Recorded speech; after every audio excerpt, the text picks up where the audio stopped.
Cuộc đối thoại với ông Nicodemo. Gioan chương 3. Trong nhóm Pha-ri-siêu có một người tên là Nicodemo, một thủ lãnh của người Do Thái. Ông đến gặp Đức Giêsu ban đêm. Ông nói với người: "Thưa Thầy, chúng tôi biết Thầy là một vị tôn sư được Thiên Chúa sai đến. Quả vậy, chẳng ai làm được những dấu lạ Thầy làm nếu Thiên Chúa không ở cùng người ấy." Đức Giêsu trả lời: "Thật, tôi bảo thật ông, không ai có thể thấy nước Thiên Chúa nếu không được sinh ra một lần nữa bởi ơn trên." Ông Nicodemo thưa: "Một người đã già rồi làm sao có thể sinh ra được? Chẳng lẽ người đó có thể trở vào lòng mẹ lần thứ hai để sinh ra sao?" Đức Giêsu đáp: "Thật, tôi bảo thật ông, không ai có thể vào nước Thiên Chúa nếu không sinh ra bởi nước và thần khí. Cái bởi xác thịt sinh ra là xác thịt, cái bởi thần khí sinh ra là thần khí. Ông đừng ngạc nhiên vì tôi đã nói, các ông cần phải được sinh ra một lần nữa bởi ơn trên. Gió muốn thổi đâu thì thổi, ông nghe tiếng gió, nhưng không biết gió từ đâu đến và thổi đi đâu. Ai bởi thần khí mà sinh ra thì cũng vậy." Xin thân ái kính chào anh chị em.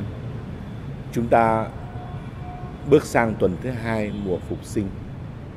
Và anh chị em sẽ thấy là liên tiếp trong 4 ngày, thứ 2, thứ 3, thứ 4, thứ 5 của tuần này, chúng ta sẽ cùng nhau đọc trọn vẹn chương thứ 3 của Tin mừng theo Thánh Gioan. Và đây là toàn bộ câu chuyện giữa Chúa Giêsu và ông Nicodemo. Ông Nicodemo là một người trong giới Pha-ri-siêu. Ông học cao, hiểu rộng.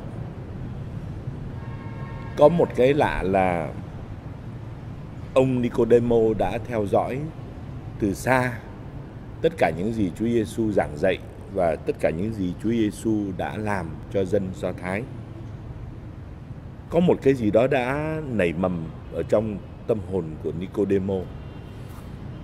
Ông khao khát được biết thêm, được hiểu rõ thêm về nước trời, về những chân lý mà Chúa Giêsu giảng dạy.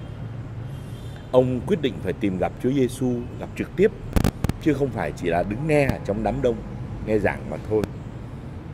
Tuy nhiên, vì Nicodemo là một Pha-ri-siêu và ông hiểu rõ cái giới của ông, những người Pha-ri-siêu và kỳ mục trong dân Do Thái đó không ưa gì Chúa Giêsu, nên bây giờ nếu mà lộ ra thì họ có thể loại trừ và lên án cả ông. Ông chưa có đủ can đảm để công khai bày tỏ cái lập trường, quan điểm của mình đứng về phía Chúa Giêsu. Lòng tin của ông đã nhen nhúm. Tuy nhiên ông vẫn còn bị mắc kẹt với những cái kiến thức, những cái định kiến sẵn có về tôn giáo, về Thiên Chúa, về cung cách sống đạo lâu nay của người Do Thái. Ông lại thuộc tầng lớp trí thức ở trong dân. Đâm ra một cách nào đó ông bị thiếu mất cái hồn nhiên, cái giản dị, cái bén nhạy của lòng tin nơi những con người bình dân, những con người nghèo, ít học, những con người mà đã từng bị khổ nhiều, đã bị chèn ép ở trong xã hội nhiều, thì họ lại có khả năng mở lòng ra để nhanh chóng hiểu và đón nhận được cái sứ điệp của Chúa Giêsu. Ông Nicodemo học cao hiểu rộng nên ông bị ảnh hưởng, ông bị có một cái sức ì nặng về lý trí, về lý lẽ, về lý luận thế này thế kia. Bây giờ hai con người ấy gặp nhau. Khi Chúa Giêsu đến với đám đông thì Ngài nói chuyện với quần chúng bằng những ví dụ rất là dễ hiểu. Bây giờ gặp ông Nicodemo là một con người trí thức, thì Chúa Giêsu cũng vẫn có cách để nói với ông. Ở đây Chúa Giêsu cũng dùng một cái ví dụ rất là dễ hiểu. Đó là gió. Không ai trông thấy gió, nhưng mà người ta cảm nhận được gió đang thổi đến. Không ai biết là gió từ nguồn gốc ở đâu. Không ai cần phải phân tích là gió bởi đâu và như thế nào. nhưng mà người ta cảm nhận được ngay cái hiệu quả của gió, làm cho người ta được mát rượi, làm cho người ta cảm thấy thanh thản.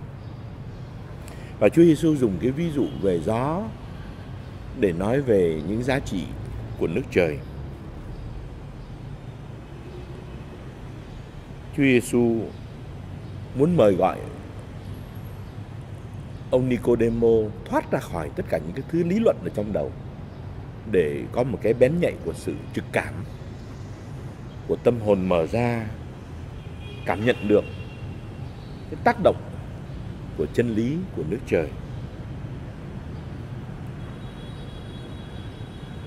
Thưa ông bà và anh chị em, câu chuyện của Nicodemo sẽ còn tiếp tục mấy ngày nữa. Nhưng mà ngay từ hôm nay, chúng ta đã có thể học được một bài học từ câu chuyện của Nicodemo. Tin vào Chúa Giêsu, đón nhận nước trời, quả thật là rất cần một cái sự dấn thân có vẻ là liều lĩnh, một sự dấn thân trao mình cho Thiên Chúa, để cho Thiên Chúa toàn quyền tác động. Hay là nói như Chúa Giêsu nói trong câu chuyện với Nicodemo, để cho Chúa Giêsu sinh chúng ta trở lại một lần nữa. Chúng ta đã được cha mẹ chúng ta sinh ra trong thân xác, thêm thịt, thêm xương, để chúng ta có được một cơ thể khỏe mạnh, tăng trưởng mỗi ngày cho đến khi già, cho đến khi trở về với lòng đất.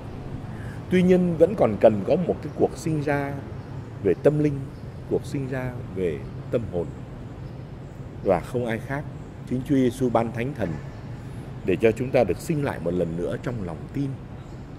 Với những con người được sinh ra trong lòng tin thì lòng tin ấy cũng sẽ lớn lên từ từ, từng chút một, để con người ấy có thể đón nhận được giá trị nước trời, đón nhận được chính Chúa Giêsu.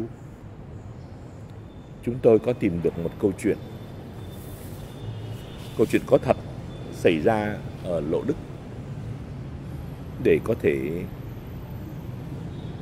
dùng để kết cho câu chuyện tin mừng hôm nay. Tôi xin phép đọc. Có một người vô thần, có một đứa con gái yêu quý bị bệnh bại liệt mà các bác sĩ đều đã bó tay, không tài nào cứu chữa được. Thì ông nghe người ta đồn là ở Lộ Đức, bên nước Pháp, có một cái bà gọi là Maria có thể chữa lành cho cô bé. Cuối cùng thì ông cũng đã chấp nhận đưa con gái của mình đến Lộ Đức. Nhưng ông không quên tuyên bố với mọi người, trong đó có cả những người bạn của ông là người Công giáo. Ông nói là nếu tôi thấy con gái tôi được chữa khỏi, nếu tôi thấy tỏ tường nó được trỗi dậy và đi lại được, thì tôi sẽ tin sự hiện hữu của Thiên Chúa. Khi đến nơi, ông đưa con gái lại gần nơi hang đá của Đức Mẹ Lộ Đức. Ông chen giữa những đám đông, những bệnh nhân đang vây quanh chiếc giếng mà Đức Mẹ thường làm phép lạ. Lúc đó có một linh mục tên là Cha Bayi, là một linh mục thường trực phụ trách tại cái địa điểm hành hương này. Cái người vô thần ấy đã nói với Cha Bayi tất cả nỗi niềm bán tín bán nghi của mình. Và đúng lúc em bé con gái của ông ta được đưa xuống chiếc giếng cạn để nhúng ướt hoàn toàn ở trong nước, thì Cha Bayi đã lớn tiếng nói với tất cả mọi người lúc đó đang có mặt là có ai trong các vị hiện diện ở đây bằng lòng tận hiến chính mình làm hy tế cho Thiên Chúa nhân lành để cầu nguyện cho một người vô thần không? Có ai không? Chỉ cần một người thôi, bằng lòng cam chịu cơn bệnh nan y cho tới chết để cho cô bé này được chữa lành và để cho người cha vô thần này được ơn trở lại với Chúa hay không? Mọi người im lặng. 1 phút, 2 phút, rồi mấy phút trôi qua. Chợt có một nữ bệnh nhân trung niên chống hai nạng hai bên nách, khó nhọc bước ra khỏi đám đông và nhỏ nhẹ, khiêm tốn nói với Cha Bayi và mọi người: vâng, có tôi xin tự nguyện. Ngay lúc ấy, bé gái liền được khỏi bệnh và tự mình bước ra khỏi miệng giếng. Người cha vô thần vội quỳ sụp xuống và thổn thức kêu lên: lạy Chúa, xin Chúa tha tội cho con tin vào Chúa rồi. Amen.